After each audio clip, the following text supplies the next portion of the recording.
વિગતવાર સમાચાર પર નજર કરીએ ને વાત સુરેન્દ્રનગર જિલ્લામાં આરોગ્ય વિભાગની કરીશું, જ્યાં લાલિયાવાડીનો પર્દાફાશ થયો છે અને સુરેન્દ્રનગર જિલ્લામાં પ્રાથમિક આરોગ્ય કેન્દ્રમાં સ્ટાફ નથી. સ્ટાફના અભાવને કારણે દર્દીઓ ભારે પરેશાન થઈ રહ્યા છે. જનતાના હિતમાં ન્યૂઝ કેપિટલ દ્વારા રિયાલિટી ચેક કરવામાં આવ્યું. ડોક્ટર અઠવાડિયે એક દિવસ જ આવતા હોવાનો દાવો કરવામાં આવી રહ્યો છે. કરોડો રૂપિયાના ખર્ચે આ પીએચસી તૈયાર કરવામાં આવ્યું છે. જનતા માટે હાલ તો આ શોભાના ગાંઠિયા સમાન ભાસી રહ્યું છે.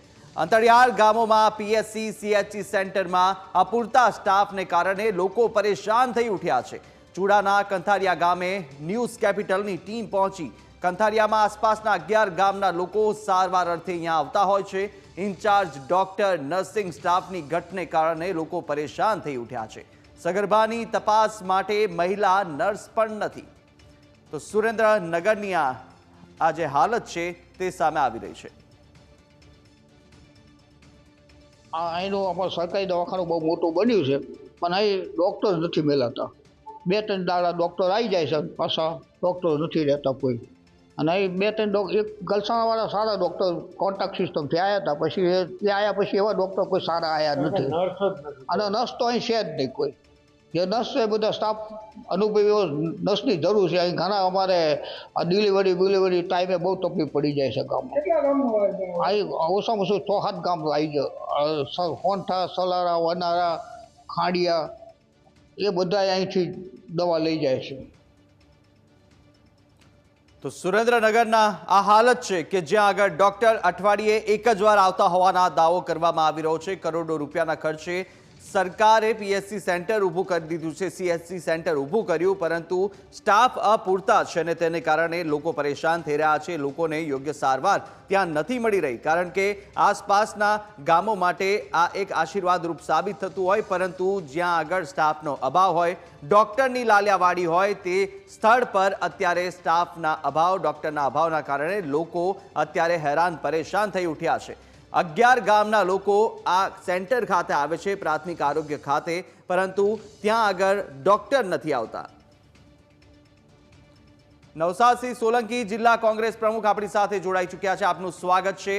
આ એક દ્રશ્ય અત્યારે અમે જોયા કે જ્યાં આગળ ડોક્ટર નથી અને કંથારિયાનું આ પ્રાથમિક આરોગ્ય કેન્દ્ર, જ્યાં 11 ગામના લોકો આવે છે. આવી સ્થિતિ અનેક વિસ્તારમાં પણ પીએચસી સીએચસી સેન્ટરની છે. સૌ પ્રથમ આપની પ્રતિક્રિયા લેવા માંગીશું. નમસ્કાર.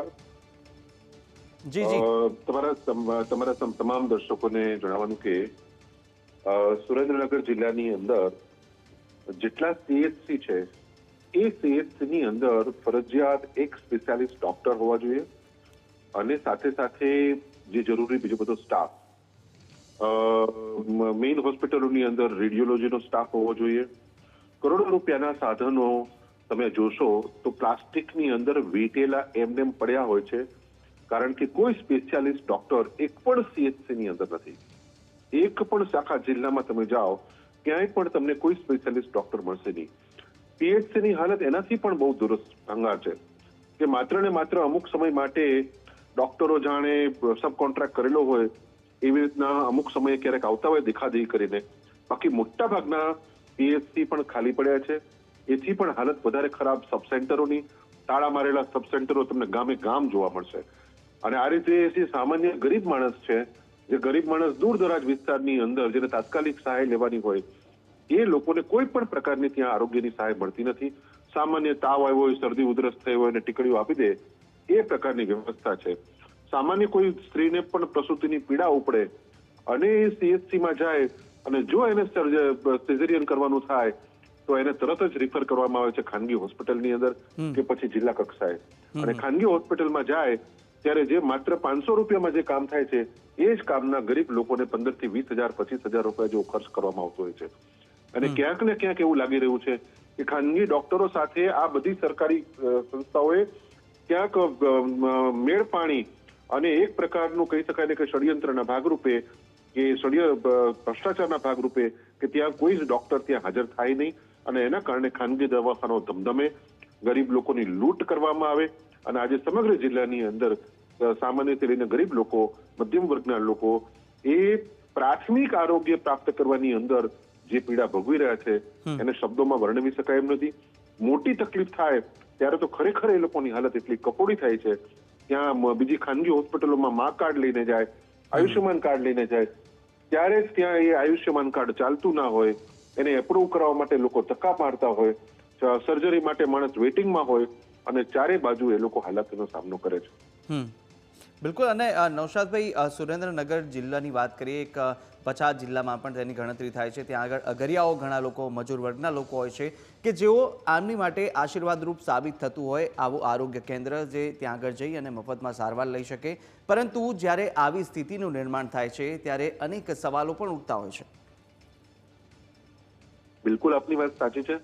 કારણ કે જે ગરીબ લોકો હોય છે, અગરિયાઓની તમે વાત કરી, ખેડૂતોની વાત કરી, એ લોકો અન્ય અનેક પ્રકારની ગંભીર બીમારીઓથી પીડાય છે. ખાસ કરીને તમને કહું કે ચામડીના રોગો, એમના લોકોના પગ, હાથ, એ લોકોને અનેક પ્રકારની ચામડીના રોગોથી પીડાય છે. બીજા નંબર, આંખોની તકલીફ.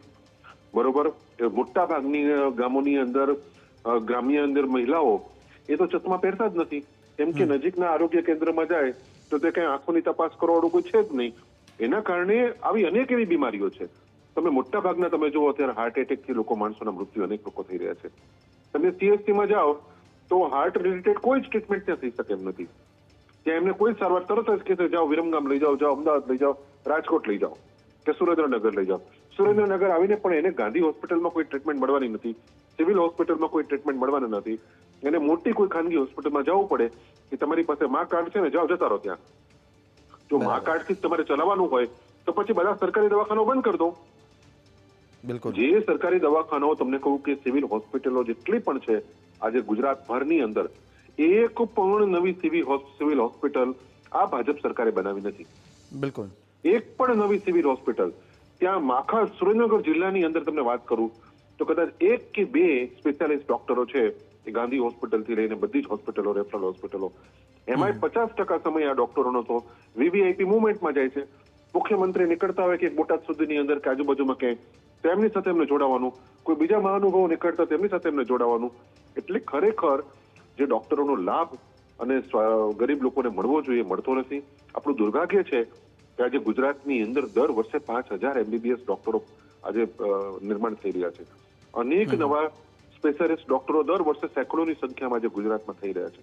પરંતુ શા માટે ગુજરાતના આ ડોક્ટરો કે જે ગુજરાતની જનતાના ટેક્સના પૈસે એ લોકો ભણે છે, એમને પોતાના પૈસે તો આપે જ છે, સાથે સાથે સરકાર પણ બહુ મોટો એમની પાછળ ખર્ચ કરે છે, ત્યારે સરકારે આ લોકોને ફરજિયાત 2 વર્ષ માટે દૂર દરાજ ગામડાના વિસ્તારોની અંદર મોકલી અને લોકોની સેવા કરવાનું એ લોકોને કહેવું જોઈએ.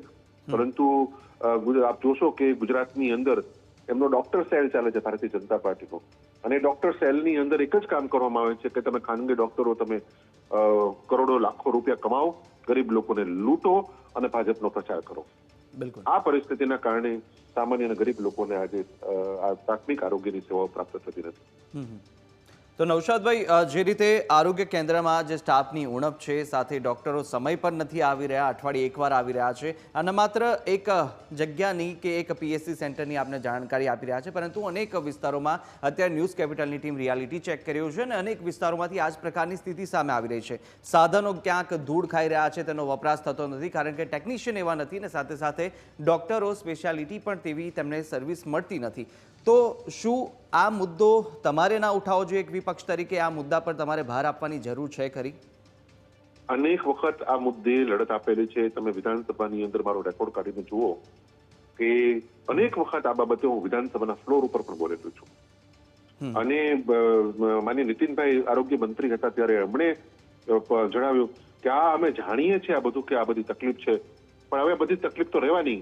આવા ઉડાઉ જવાબો આ લોકો વિધાનસભાની અંદર પણ આપતા હોય છે, અને કારણ કે એ લોકોને મતથી કામ છે. એમને ખબર છે ગરીબ માણસોને છેલ્લા દિવસે આપણે પૈસા આપીને ગમે આમ કરીને લફામણી જાહેરાતો કરીને આપણે એમના મત લઈ લેશું, પણ જે ભદ્ર વર્ગ છે, ખાસ કરીને જે શહેરોમાં રહેતો વર્ગ છે, તમને સુરેન્દ્રનગર શહેરમાં આવશો તો બધી આરોગ્યની સેવા મળી રહેશે. ગાંધી હોસ્પિટલ નહીં તો સિયુસામાં જતા રહો, બરોબર, એમ કરીને મળી રહેશે. પણ જે ગામડાની અંદર, દૂર દરાજ વિસ્તારની અંદર જ્યાં ગરીબ લોકો વસે છે, મધ્યમ વર્ગના લોકો વસે છે, એ લોકોની કફોડી હાલત છે. પણ આવનારા સમયમાં આ મુદ્દો શું કોંગ્રેસ પક્ષ ઉઠાવશે? આ મુદ્દો અનેક